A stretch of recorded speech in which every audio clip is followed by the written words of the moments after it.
Hello everyone and welcome back to my The General Hospital 24 YouTube channel. I hope you guys are having a wonderful day. Before we start, please hit the subscribe button and give this video a thumbs up.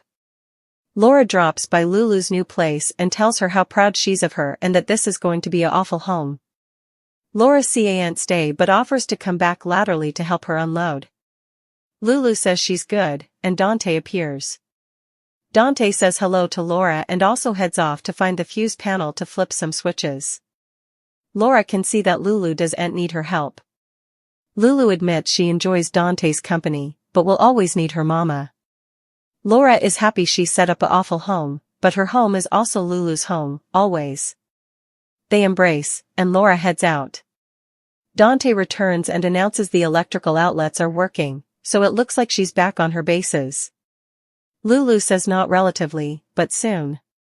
She still needs a job and has put some feelers out with her original paper to write for them from home. Dante thinks that will let her spend further time with the kiddies, and Rocco could use time with his mama. Latterly, they sit on the veranda, and Dante brings out lemonade and the spectacles they got when they took Rocco to Disney. Lulu can't believe they're still around. Dante explains that when she got sick, he packed up everything he allowed. She considered important. Lulu receives a call back from the paper, and they've accepted one of the 3-story pitches she submitted. Dante asks which one, and Lulu reveals it's one on relinquishment. At the Quartermain manse, Brooke Lynn and Chase tell Lois that they've decided to borrow and could use Lois' help. Brooke Lynn wants to use the same relinquishment agency that placed her baby. Ned walks by and asks what he hears about a child. Ned learns that Brooke Lynn and Chase are considering espousing, and he's thrilled. Espousing Leo was one of the stylish days of his life, and he and Lois will do what they can to help. Lois suddenly gets a call from a friend she's trying to lock down for the nurser's ball, and she rushes off. Lois, in actuality, addresses to her mama and tells her Brooke Lynn wants to know what agency they used to place her baby, when they both know there was no agency involved. Lois returns to the group, and Ned leaves to finalize the legal papers regarding the deal between Monica and the Port Charles Land Trust. Once he's gone, Brooke asks her mama for the name of the agency. Lois says the relinquishment was through St. Ignatius, but they closed their relinquishment services 15 times agone. At the Metro Court, Ezra runs into Tracy and hopes they can put the vault disagreement behind them. He says if she needs a friend at City Hall she orders him to sit down and says, despite his connection to Drew, she does like his idea to put Sunny out of business. He brings up the beachfront, but she doesn't want to hear that word ever again. She knows his vote is really about getting relief of Sunny, and she wants to shut him down and get him out of the lives of people she cares about. Ezra asks if Tracy's ready to put her plutocrat where her mouth is. Tracy writes him a check. Ezra warns her that if she aligns herself with his side, she'll be going up against Sunny's musketeers. Laura walks in, and Ezra notes that their mayor is included in that list. Laura approaches Ezra and Tracy, and Ezra lets her know the early polling shows Sunny's days on the pier are numbered. He suggests she jump on board their position against him. Laura says she doesn't make opinions on what's stylish for Port Charles grounded on Pates. Tracy tells Ezra that she has his plutocrat, so go. Laura sits down with Tracy and can't believe she gave Ezra plutocrat, and warns her she can't trust him. Tracy doesn't, but thinks Laura needs to hear to him.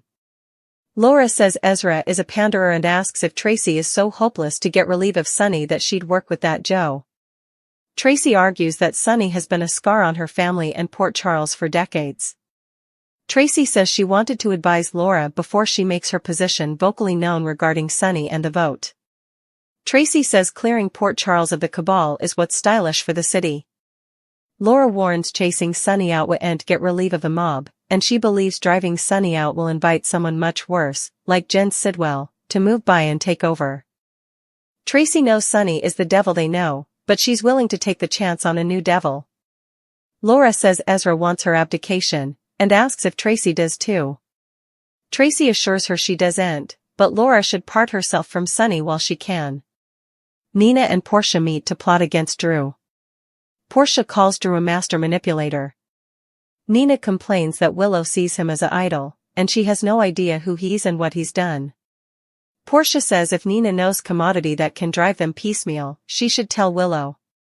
Nina explains she doesn't have evidence and can't risk Willow not believing her. Portia understands and brings up Drew's decision to present this parlous surgery to Kai. She says Drew lures people into these situations with pledges, and also, when effects go awry, he accuses the people of doing it to themselves. Nina thinks they need to set a trap of their own for Drew. Ezra sits at the bar, and a woman joins him, smiles, and jokes with him. Nina and Portia take note, and Portia wonders why that woman is with that comb. Nina recognizes the golden. Nina walks over to Ezra and the woman, introduces herself, and the woman introduces herself as Jacinda. Nina assumes she's a model, explains she could have worked for her in the runners of Crimson, and gives Jacinda her card. Nina returns to Portia, who can't believe she's jibing for models at a time like this. Nina tells her, that woman is no model. Ezra leaves with Jacinda, and Nina explains that the woman is a courtesan, whom she had to have removed from the hostel several times when she was the owner of the hostel. Nina suggests they may have a job for Jacinda. Jason stops by Carly's, and she says she's set up a way to get Willow down from Michael's kitties for good. She has Diane ready to go to court, including securing a date, the nanosecond Michael returns to city. Jason believes this is a bad idea, and they don't know what Michael wants. Jason says the only people who can fix this are Willow and Michael, which is why Willow is going to Germany to see Michael. Carly learns Jason pushed Willow to talk to Michael, and calls it a terrible decision. She explains that Michael is still in love with Willow, so that Tramp will whine and cry to get what she wants from Michael. Jason believes Michael would see through that, and he might be the only one who can make her see she's timber terrible choices. Carly says she wouldn't call off Diane, and there's nothing Willow can do to stop her from making sure Michael gets his kitties. At Drew's, he tells Willow he's perfected the legal details to make sure the kitties no way end up with Carly should commodity be to her or Michael. Willow asks if he can put his attorneys on hold, as she doesn't want to push Michael anymore, given the state he's in. Drew notes they really don't know how Michael is doing, if he's getting better or not. All they've is what Carly says.